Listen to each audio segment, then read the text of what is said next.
the myth of the Inquisition, I suppose maybe it's better to put it into a larger historical perspective.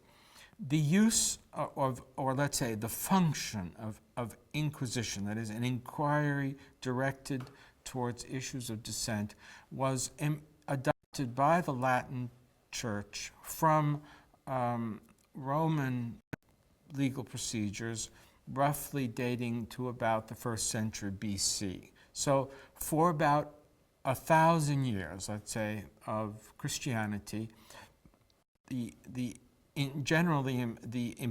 use of Roman legal philosophy and legal procedures led to, let's say, the existence of a so-called inquisitorial function. That is, there was a function, was a recognition that it was important to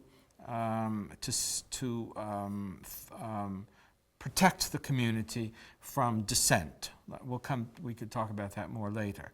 Then for about 200 years, maybe 3, this was began to be assigned to particular persons. So you find in the 12th and 13th and 14th centuries the inquisitorial function sort of located in persons. And then in the 16th, and this is an extraordinarily important development, for the first time you find institutionalized inquisitions,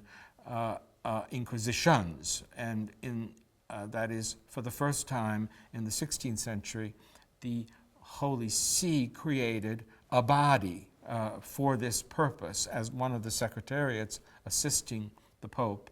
And then there were inquisitions of various kinds in other places, of a more institutionalized kind. Now the myth, the mythological period results from the fact that the Inquisition as an institution focused on the dissent of the Protestant reformers, who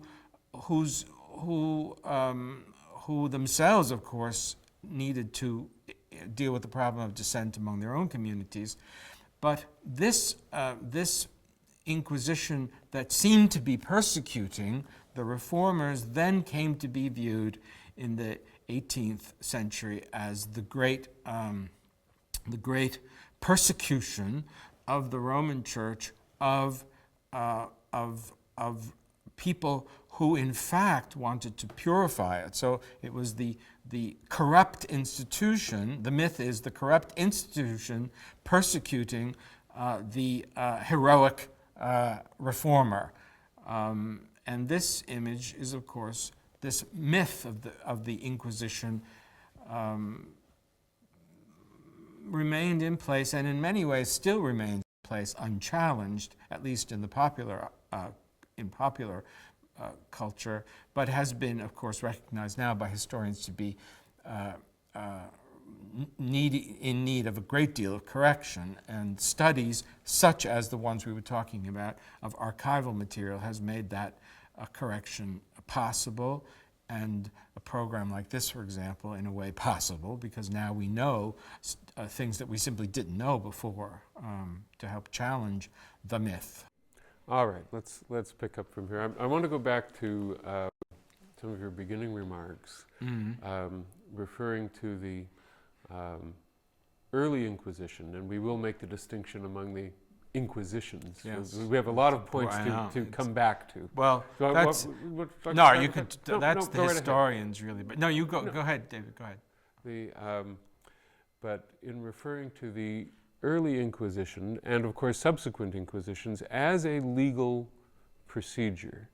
Now, the case has been made in defense of the Inquisitions that these were legal procedures and they helped to establish a body of law, in a sense. Do you think that is, in your opinion, is that a defensible position looking from today's vantage point back on history?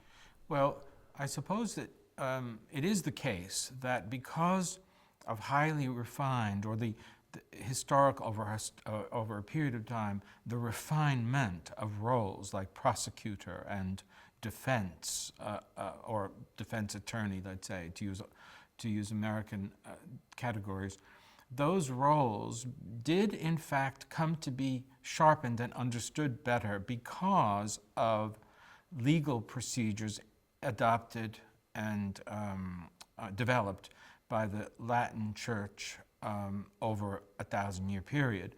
However, one could say that from the perspective of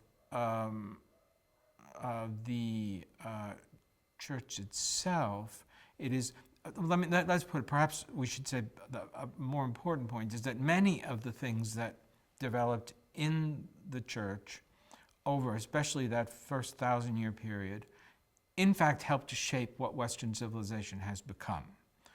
And this is in many areas, not only law, but agriculture, art, music, and so on.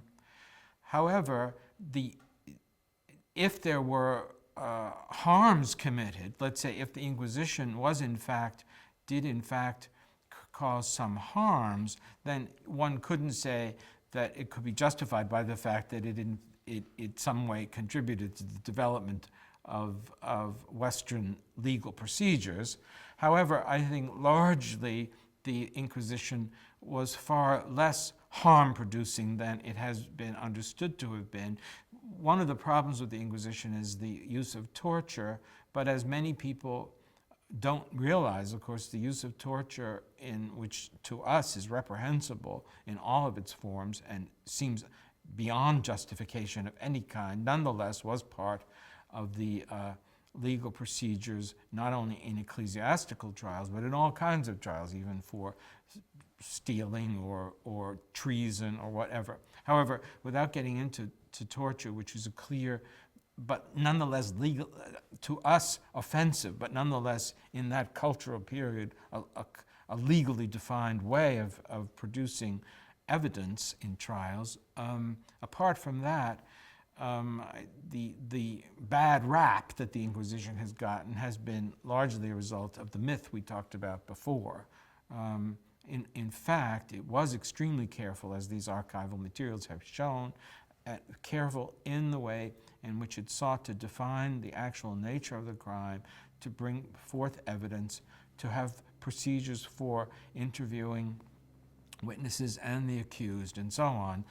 So in a certain sense, you could say the Inquisition provided a model for proper legal procedures, which both protected the rights of the accused and the community itself. From the perspective of, let's say, maybe the somewhat more morally developed understandings of the dignity of the human person in the 20th century, that we're right in making that judgment, that it's a mistake to torture people. However, it is also a mistake to impose on a previous culture understandings which they did not have, or which they simply hadn't thought through in the way that we have. And in that sense, that kind of moral superiority that we assume in our understanding of these cultures blinds us to truths about them that we otherwise would see, or need to step back and see in the context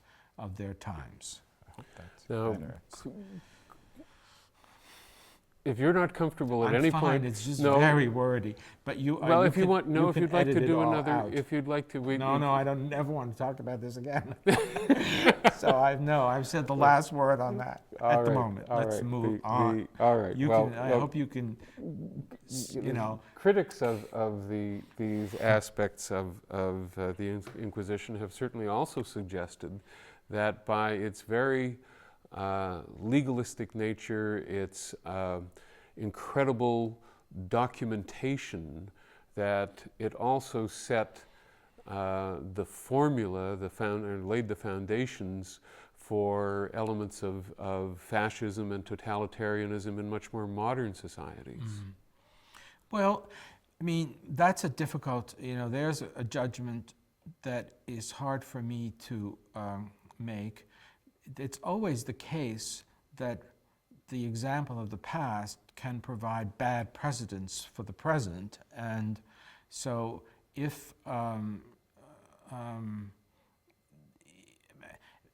in the sense that totalitarian societies relied upon efficient secret service or secret agents to spy on their citizens and then to impose an ideological uniformity at the cost of tremendous loss of life. And if you could say that in some sense they learned some lessons about how to do that from the past, that you could deplore that without blaming the people in the past who had no intention of preparing the way for totalitarian systems to function. I mean, it's just, medical progress can always, for example, be used in a distorted way, but we wouldn't want the modern medicine that we have to be dismantled because some of the German doctors in the concentration camps used medicine to research on live subjects. You know what I mean? We couldn't say on the basis of that modern medicine is therefore something that we have to give up. You see, anyway, that's what I would say about that. Which was that, through history we've seen in many cases or it appears that the role of inquisitor, the role of enforcer of doctrine has been a big step on the path to power and authority within the church. You mean for individuals? Well, you were talking about individuals. I thought yeah. you were talking about the exercise of the Petrine ministry. You mean people who were inquisitors got to be popes? Yes, such as Jacques Fournier, I or see. Carafa, or as you mentioned, Pius V. And now Benedict XVI, although he wasn't an inquisitor, obviously.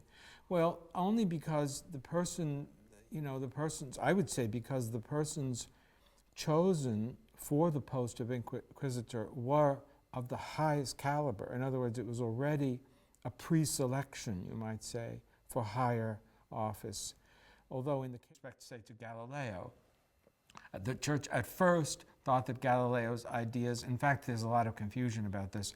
It wasn't so much that the church thought that his ideas were contrary to the faith as that they were not demonstrated. But but let's say you take Galileo as an example, and then, but the church recognizes, of course, entirely the truth of most of what Galileo was teaching about the way in which the universe is structured. But if you take a modern example and say, what should we do with this embryo? Okay, there's no development of scientific knowledge that's ever going to allow the church to say, you can destroy it or do what you want with it. In other words, you see, it depends on what you're talking about. So a community, here again, generalizing, a community ad hoc. So there's no general rule. A community ad hoc is open to whatever new idea there is, and some ideas are perfectly assimilable, and some will never be. So the church, there is no conceivable future in which the Catholic Church would say that embryos are simply at our disposition, we can do whatever we want with them. None. So there's no future in which now some people would say, well, that's stopping scientific development. But then the church could easily say, as many people do about certain developments, not all developments are good developments. A legacy of Paul IV is the index of prohibited books. Mm-hmm. And just one key question, really the layman's question, is at a certain point, the Bible in the common vernacular was placed on the index. Right. Could you help us understand? If you propose absurd examples, we'll never get to the understanding here of an idea. The idea that there could be some books that would be forbidden is, again, can only be understood within the context of the perspective I was developing before, that there is that life has a certain end, and that error about that can divert people from seeking and finding it. Okay? Now, books, the idea that there would be here, this is a culture in which ideas really matter desperately, you might say, in the perspective of eternity. Now, the reasons why the Bible in the vernacular was on the list of the forbidden books has to do with another history. There's the whole debate about whether these sacred texts ought to be translated or not. There was, well, Pope John Paul II definitely he opened the archives of the Vatican, and then Cardinal Ratzinger opened the Vatican's the archives of the Congregation for the Doctrine of the Faith. I would say, there was the general. I mean, all archives have a kind of shelf date when they can be studied. So that's true of also of the archives of states and families, that have archival materials. But here, I'd say that there's the desire to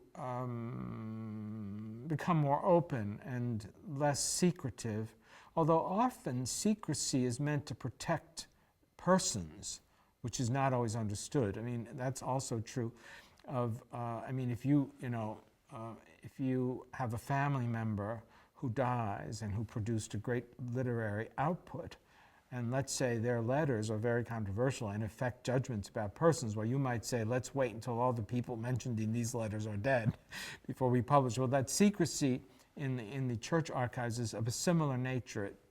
There's a kind of delicacy about the persons involved, and but nonetheless, the desire now to be much more open and make these archives more accessible, because it's recognized that they're a huge,